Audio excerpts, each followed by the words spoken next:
this is in the late 1960s, young people were starting to appear who were on their way to Kuranda up in North Queensland to the drug communes that were there. So these were young people from Adelaide, from Sydney and Melbourne. And they used to hang around South Brisbane for a couple of days and then continue their journey north. And these were the young people who were into hallucinogenic drugs. In other words, these young people were involved in really high-risk behaviour. They really didn't know much about it, and nobody else didn't. I mean, the medical profession at that stage had never seen anything like that.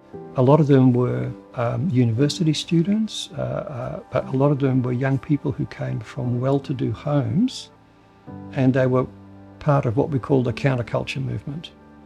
So they were looking for another way of life, another lifestyle. So to talk with these young people about God didn't it, Rita? It just made wonderful sense. Like, oh, tell us more. You know, it was that kind of an environment. We happened to be the first people in Brisbane to be exposed to young people who were into illegal drugs. We didn't know, and nobody else knew what to do with that and how to respond to them. So we were all on a huge learning curve. And a Teen Challenge person came to Australia and he said, I am willing to have somebody from Brisbane come to train with me in Teen Challenge Philadelphia in order to set up Teen Challenge back here in Brisbane. And that then led through a whole series of steps to eventually setting up Teen Challenge in 1971.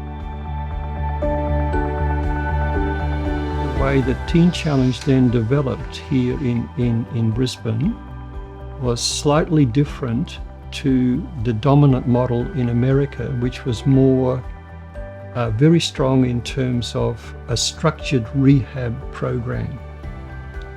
Whereas what we did was that we formed what we called therapeutic Christian communities. So there'd be 3 or 4 families and young people living within walking distance of each other. We then also shared lawnmowers and resources and what have you, that kind of idea. And then we could invite some people out of the drug scene to come and live there as well. Other staff had young people living within their family, as well as we had various rehab programs. Plus we had staff often living with us too. So people who just said, look, we want to work with you. And I had one lovely friend, Jenny, who said, I'm committed to you as a family. So whoever you take in, I'm going to come and share with you and with your family. And so as a family with 4 little ones, you know, I wasn't alone. I had friends there who were supporting us and we were supporting them. So it was just an amazing time, yes. The healing was not just in terms of their addiction, but more what we call the healing of the whole person and a journey towards restoration. Because, I mean, what you want to do is you want to return broken young people back to the life of the church, but also back to life in society. So initially we thought, we are here to help them or to bless them on their journey towards wholeness and so on. But later on we began to realize that they're also a blessing to us. So very much a sort of a two-way street.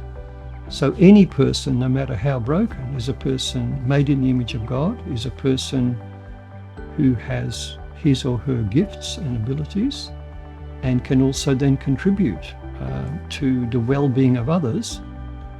What my personal hope would be for the future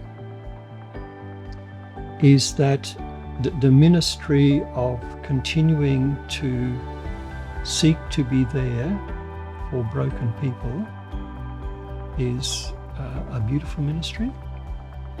I think it is a ministry that's very close to the heart of God, and it's a ministry that's very much needed.